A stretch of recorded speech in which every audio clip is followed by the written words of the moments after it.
धनतेरस का त्योहार दीपावली से एक दिन पहले मनाया जाता है और इसे हिंदू धर्म में विशेष रूप से शुभ माना जाता है। पंचांग के अनुसार यह पर्व कार्तिक माह के कृष्ण पक्ष की त्रयोदशी तिथि पर आता है। इस दिन भगवान धनवंतरी, माता लक्ष्मी और कुबेर महाराज की पूजा का विशेष महत्व है। लोग मानते हैं कि इस दिन जो भी संपत्ति या वस्तु खरीदी जाती है उसमें 13 गुना वृद्धि होती है। यही कारण है कि लोग इस दिन बर्तनों के साथ साथ सोने और चांदी की वस्तुएं खरीदना शुभ मानते हैं। इस साल धनतेरस का त्योहार 29 अक्टूबर 2024 को मनाया जाएगा।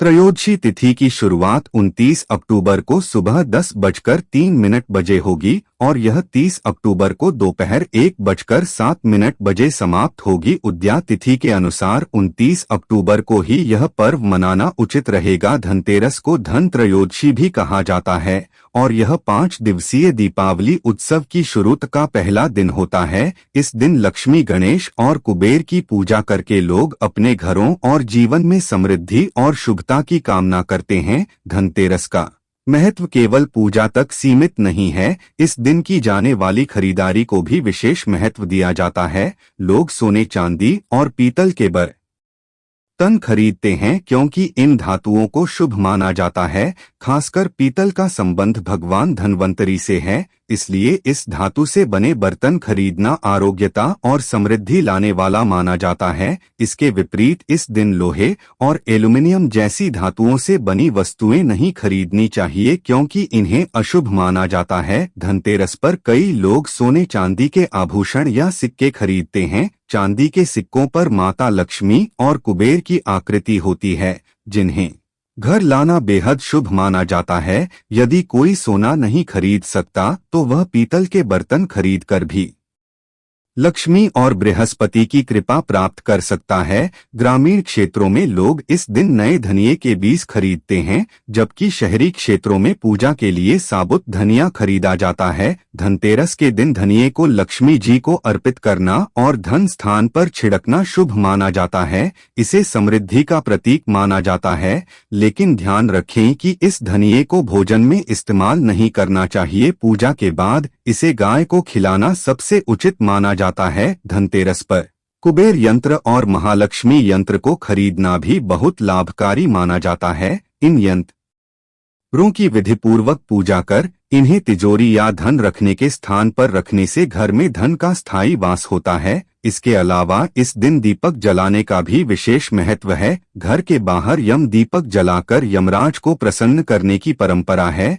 जिससे परिवार पर किसी भी प्रकार की अकाल मृत्यु का साया न आए। लोग इस दिन अपनी क्षमता के अनुसार 11, 21, 51 या 101 दीपक जलाते हैं, जो दीर्घायु और सुख समृद्धि का प्रतीक होते हैं। धनतेरस पर लोग नए बर्तन भी खरीदते हैं और पुराने बर्तनों को बदलकर तांबे, पीतल और चांदी के बर्तन लाते हैं। लक्ष्मी चरण को घर में लाना और प्रवेश द्वार पर उनका स्वागत करना भी शुभ माना जाता है। इससे यह संकेत मिलता है कि माता लक्ष्मी का आशीर्वाद घर में स्थायी रूप से बना रहेगा। इस दिन किए गए छोटे छोटे अनुष्ठान और परंपराएं न केवल परिवार की भलाई और आर्थिक उन्नति के प्रतीक हैं, बल्कि यह भी दर्शाती हैं कि कैसे धनतेरस हमारे जीवन में खुशियों और नए आरंभ का प्रतीक है। धनतेरस केवल संपत्ति का संग्रह करने का अवसर नहीं है, बल्कि यह इस बात का संदेश भी देता है कि सही वस्तुएं और सकारात्मक ऊर्जा हमारे जीवन को सही दिशा में ले जाती हैं। धनतेरस के इस पवित्र पर्व पर लोग अपने घरों को सजाते हैं, दीपक जलाते हैं और भगवान गणेश व माता लक्ष्मी का स्वागत करते हैं। यह पर्व केवल भौतिक समृद्धि का नहीं बल्कि आंतरिक संतोष और सुख शांति का भी संदेश देता है। लक्ष्मी चरण इस दिन घर में लाना मां लक्ष्मी का आह्वान माना जाता है और इस दिन घर में मां लक्ष्मी के चरणों को घर में लाना उन्हें अपने घर में निमंत्रण देने के तुल्य है। धनतेरस पर लक्ष्मी जी के 2 चरण घर में लाने चाहिए। एक चरण मुख्य द्वार पर अंदर की तरफ आते हुए लगाने चाहिए और दूसरे चरण पूजा के स्थान में अंदर आते हुए लगाने चाहिए। इस दिन दीपावली पूजन हेतु लक्ष्मी और गणेश जी की मूर्ति या चित्र खरीदते हैं और इसी दिन धनवंतरी की पूजा हेतु उनकी मूर्तियां चित्र भी खरीदते हैं। धनतेरस के शुभ अवसर पर आपको अपने घर में धन की देवी मां लक्ष्मी और शुभ लाभ के देवता गणेश जी की मूर्ति अवश्य लानी चाहिए। याद रखें कि यह प्रतिमा मिट्टी की बनी होनी चाहिए ताकि इन्हें अगले साल विसर्जित करके उसके स्थान पर नई प्रतिमा ला सके। इस दिन गणेश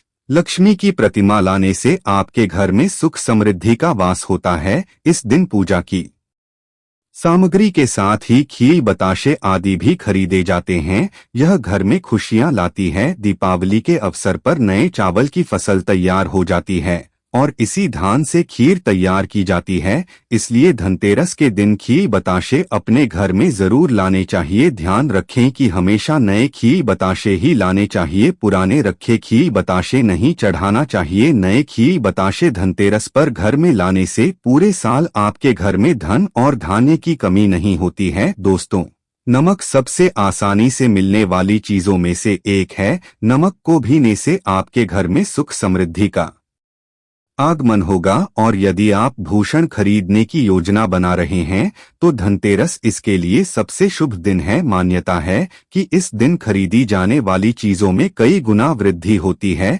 इसलिए इस दिन को कीमती वस्तुओं की खरीदारी के लिए काफी शुभ माना जाता है। आप भी अपनी क्षमता के अनुसार इस दिन सोने चांदी के आभूषण खरीद सकते हैं। इस दिन झाड़ू खरीदना बहुत ही शुभ माना जाता है। इसे भर के लिए घर से नकारात्मक ऊर्जा बाहर निकल जाती है। धनतेरस पर झाड़ू घर में लाना बहुत ही शुभ माना जाता है। झाड़ू को मां लक्ष्मी का प्रतीक माना गया है, इसलिए इस दिन झाड़ू घर में जरूर लानी चाहिए। जिस प्रकार झाड़ू हमारे घर को साफ करती है। बहुत समय पहले एक छोटे से गांव में रमेश नाम का व्यक्ति रहता था। वह बहुत ही साधारण इंसान था, लेकिन उसकी मेहनत और लगन अद्वितीय थी। वह हर साल दीपावली के पर्व पर माता लक्ष्मी की पूजा बड़े श्रद्धा भाव से करता था, लेकिन इस बार की दीपावली उसके लिए खास थी क्योंकि उसने कुछ पुरानी धार्मिक कथाएं सुनी थी जिनके अनुसार कुछ खास नियमों का पालन करने से माता लक्ष्मी का स्थायी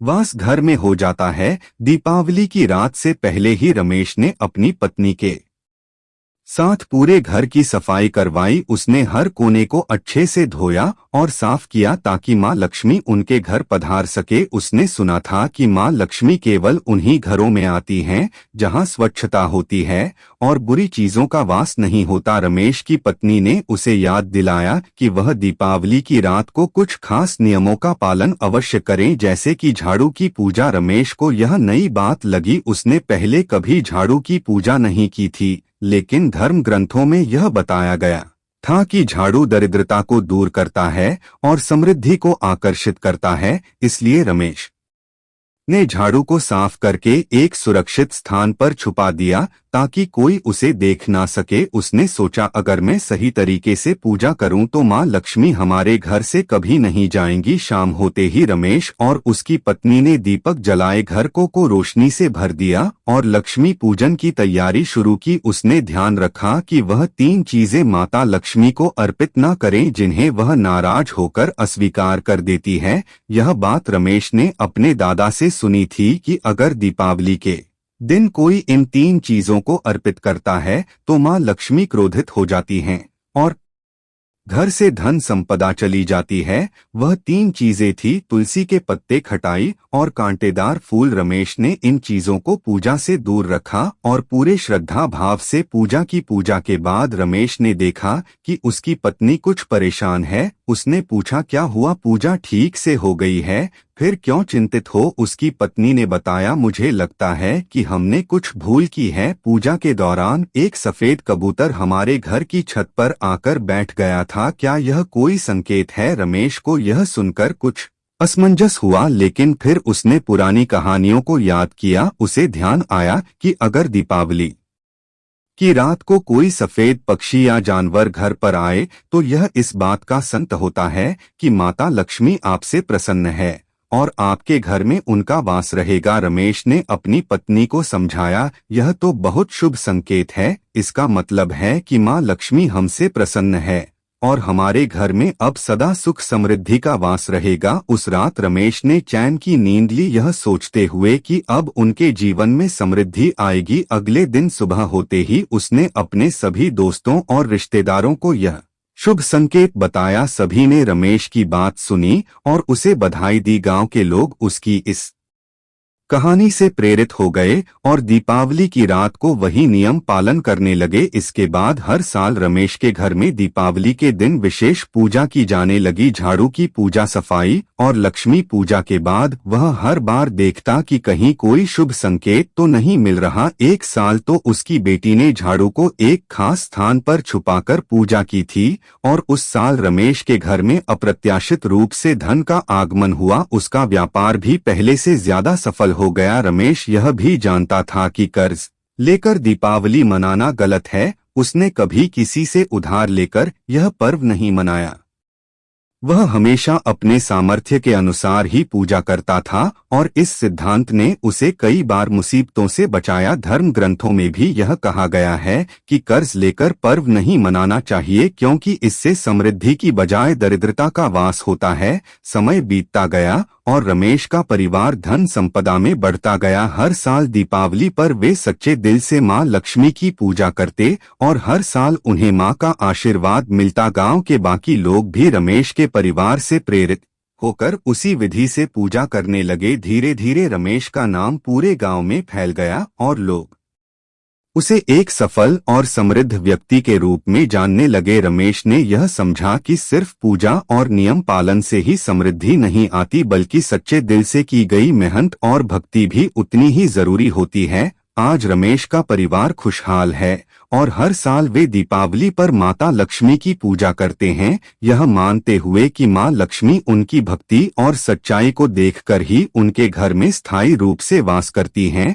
जो व्यक्ति कर्ज लेकर दीपावली का पर्व मनाता है, उसके घर में हमेशा कर्ज का वास हो जाता है। वह व्यक्ति माता लक्ष्मी की कृपा से वंचित हो जाता है। भले ही आपके पास कम धन हो, परंतु सच्चे दिल से मां की भक्ति करें, माता रानी आपके सभी बिगड़े कार्य को अवश्य पूरा करेंगे। इसीलिए कर्ज लेकर भगवान की पूजा नहीं की जाती है, जो कि इस बात को शनि महाराज ने भी कई बार दोहराया है। इसीलिए पूजा पाठ में कर्ज ना ले। अगर आपके पास पैसे नहीं हैं तो आप धार्मिक कार्य को टाल सकते हैं, क्योंकि इस दिन कर्ज लेने वाला और कर्ज देने वाला दोनों माता लक्ष्मी के क्रोध का भागी बनते हैं। दोस्तों, इस दिन राहु केतु अपनी चरम सीमा पर होते हैं। जो लोग कर्ज लेते हैं, कर्ज देते हैं, राहु केतु उनके जीवन में आकर उल्टा उन्हें कंगाल, बर्बाद, नष्ट तथा घर में दरिद्रता आवास बना देते हैं और ऐसे घर से माता लक्ष्मी रुष्ट हो जाती है। आप माता लक्ष्मी को दीपावली पर एक मिश्री का टुकड़ा भी अर्पित करके पूजा पाठ कर सकते हैं। यदि आपके पास धन नहीं है, तब भी माता लक्ष्मी उतना ही प्रसन्न होती हैं और आपके जीवन में धन और धनवान पूर्ण रूप से आपको यश कीर्ति प्रदान करती है। माता को छल कपट द्वारा धन प्राप्त करने पर तथा उन पैसों से पूजा करने पर माता प्रसन्न नहीं होती, उल्टा माता रानी अत्यंत रूप से क्रोधित हो जाती है। इसीलिए हम तो कहते हैं कि ऐसा ना करें तो ज्यादा ही अच्छा होगा। हमने जो गलती की, कम से कम आप वह गलती ना करें। यह गलती प्राचीन ज्ञान चैनल चुका है। इसीलिए हम चाहते हैं माता लक्ष्मी की कृपा आपको उचित मार्ग करने के बाद ही प्राप्त हो। दोस्तों, जब आप लक्ष्मी गणेश की मूर्ति लेकर आए तो हमेशा याद रखें, उनके साथ सरस्वती माता की भी पूजा अवश्य करनी चाहिए। मूर्ति बाजार से खरीदते समय ध्यान से देख लें, टूटी हुई तथा छत की मूर्ति नहीं होनी चाहिए। खंडित मूर्ति की पूजा नहीं की जाती, इससे माता लक्ष्मी नाराज हो सकती है। साल भर का त्योहार बार बार नहीं आता, इसीलिए मूर्ति सही ढंग से देख ले। दीपावली पर पूजा की चौकी लाल कपड़े से बिछाने चाहिए। सफेद कपड़ा तथा काला कपड़ा या नीला कपड़ा नहीं बिछाना चाहिए। लाल रंग सर्वश्रेष्ठ और माता लक्ष्मी को बहुत प्रिय है। भगवान कृष्ण कहते हैं, जो व्यक्ति लक्ष्मी पूजन में लाल कपड़े का आसान बिछाकर लक्ष्मी पूजन करेगा, उसके घर में धन, वैभव, यश, कीर्ति, उत्तम फलाहार रूप में उसका घर अनंत धन से भरा रहता है। घर में सुख समृद्धि की कोई भी कमी नहीं रहती। इससे लक्ष्मी अत्यंत प्रसन्न होकर इस आसन पर विराजमान होती है और प्रसन्न होती हैं। प्राचीन ज्ञान यह चैनल आपको बारी बारी जानकारी बताएगा। वीडियो में अंत तक बने रहना और एक लाइक जरूर करें। दोस्तों, माता लक्ष्मी की पूजा में हरा वाला नारियल नहीं चढ़ाना चाहिए। इस समय आपको जटा वाला नारियल चढ़ाना चाहिए, क्योंकि नारियल माता लक्ष्मी का प्रतीक है। दीपावली पर नारियल घर में अवश्य लाना चाहिए, इससे साक्षात माता लक्ष्मी का आगमन होता है। माता रानी को फलों में नाशपाती नहीं चढ़ाना चाहिए, इससे पाप लगता है। नाशपाती यानी नाश करने वाला, इसीलिए शुभ समय पर नाशपाती नहीं चढ़ाना चाहिए। माता रानी के पूजन में अक्षत यानी चावल का बहुत महत्व माना गया है। दीपावली पर चावल माता रानी को अवश्य अर्पित करने चाहिए। टूटे हुए चावल नहीं होने चाहिए, इससे माता रानी नाराज हो जाती है। दीपावली पर घर के चावल कभी किसी को मत देना, इससे माता लक्ष्मी आपका घर ढह सकती है, क्योंकि चावल माता लक्ष्मी का प्रतीक है। इस समय माता लक्ष्मी घर पर आती है, जाती नहीं है। प्राचीन ज्ञान चैनल पर आए हैं तो आपको सच्चा ज्ञान प्राप्त होगा, लिखित आधार पर यहाँ झूठा ज्ञान नहीं दिया जाता है। दोस्तों, हमेशा याद रखें, दीपावली के पूजन में माता लक्ष्मी को तुलसी नहीं चढ़ा चाहिए, क्योंकि इस समय लक्ष्मी, गणेश तथा माता सरस्वती की पूजा की जाती है। इसीलिए दीपावली के पूजन में तुलसी अर्पित नहीं करनी चाहिए। दीपावली पर लहसुन प्याज का खाना नहीं बनाना चाहिए। इस समय हलवा, खीर, पूरी आदि बनानी चाहिए, क्योंकि यह खाना माता को भोग लगता है। इसीलिए इस दिन मांस, मदिरा, लहसुन प्याज का खाना घर में नहीं लाना चाहिए। ऐसे